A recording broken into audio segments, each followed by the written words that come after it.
Isang magandang blessing na naman po ang dumating sa aming farm. Meron na naman po kaming bagong kambing na nanganak. Ito po ay crossbreed na po na kambing namin na nagkaroon po ng isang anak lang po. Akala po namin dalawa ang anak nito dahil sobrang laki ng kanyang tiyan.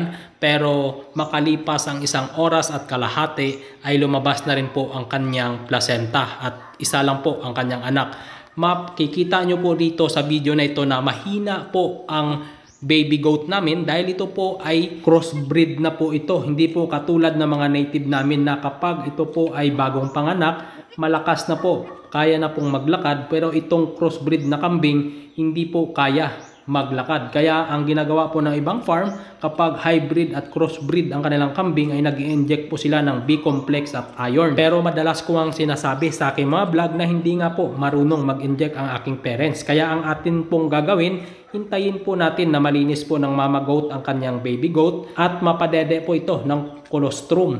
At pagkatapos pong makadede ng colostrum, makalipas po ang isang oras ay magbigay po tayo ng organic na iron. Ayan po ay isusupak natin sa bibig ng ating baby goat para magkaroon po ng sapat na lakas. Dahil hindi po katulad ng mga native ang crossbreed na kambing na kung makikita po ninyo dito sa video na ito ay napakahina po. Dahil nga po yan sa kulang sa iron. Para magkaroon ng sapat na iron itong baby goat namin, ang ginagawa po namin ay kumukuha po kami ng dahon ng malunggay at ginagawa po namin sa dahon ng malunggay ay pinapakatas po namin yan at ang dami po ng katas ng dahon ng malunggay na ibibigay natin sa ating baby goat. Sa bawat isang baby goat po ay 3 kutsara ng katas ng malunggay. Hahaluan po natin ng 1 kutsarita ng Vitamin Pro powder para magkaroon po ng source ng B-complex, multivitamin, minerals, electrolytes at amino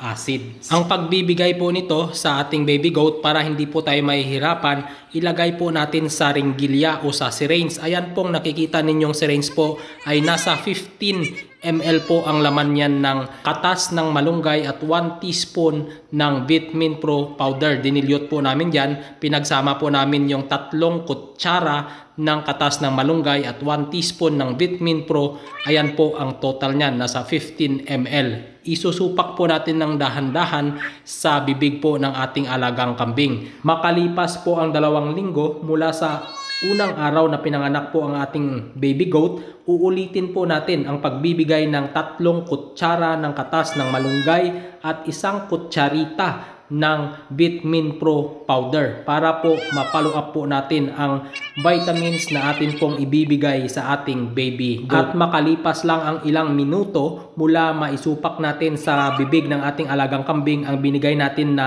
1 teaspoon ng Vitamin Pro powder at 3 kutsara ng katas ng malunggay ay mapapansin po natin na malakas na po itong baby goat po natin, nakakatayo na at nakakalakad. Dahil po yan sa katas ng malunggay at sa Vitamin Pro powder. Gawa po yan ng Battlecock Livestock Products. Sa Battlecock, lagi kang lamang.